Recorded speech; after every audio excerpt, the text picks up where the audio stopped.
Known as the King, WWE Hall of Famer Jerry Lawler kicked off his career with battles ranging across the South and Midwest, and one of his many and frequent stops to do battle was here in Evansville at the Veterans Memorial Coliseum. When he visited secret headquarters, the line to see him was snaked through the building and climbed down the wall outside. Why is Evansville so enamored with this wrestler? We find out in this 44 News exclusive.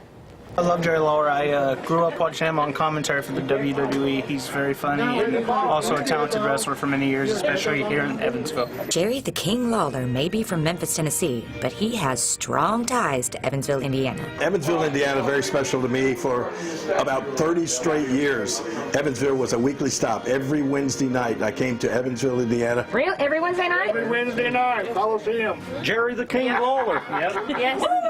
Remember watching him when I was 10 years old, and I'm 55. He's the king, one and only. I've been watching him all my life.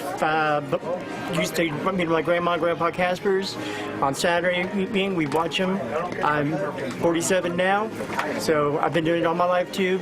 The King is the King. The King has battled in coliseums and arenas all over the world, but Evansville and its wrestling fans have stuck with him. It was just one of my favorite cities always to wrestle in. Some great wrestling fans who have hung around all of these years. I mean, guys that I saw at the matches 30 years ago have come here today to get reacquainted. Since at the time he traveled to Evansville every week, he decided to capitalize on his time in the city by creating a few side hustles here. I also owned a furniture store here, so I really liked Evansville. We did all sorts of promotions here. I remember one year we sold fireworks here in the town. This has been a very special town to me. It's always meant a lot. Despite being inducted into the WWE Hall of Fame in 2007 and almost beating WWE champion The Miz at age 61, his legendary feud with Andy Kaufman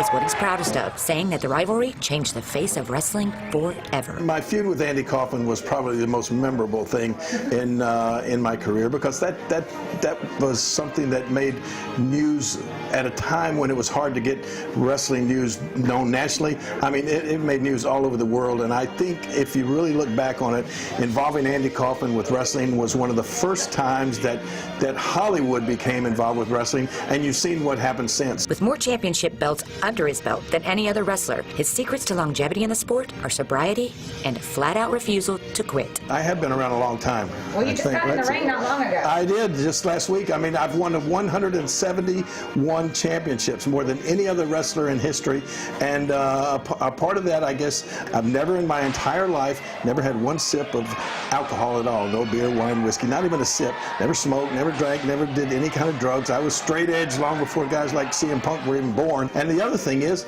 not stopping. You know, there's an old saying, you don't quit playing because you get old because you quit playing. So I've not stopped. I've hung in there every week. I really wrestle still on a weekly basis, and I'm 69 years old.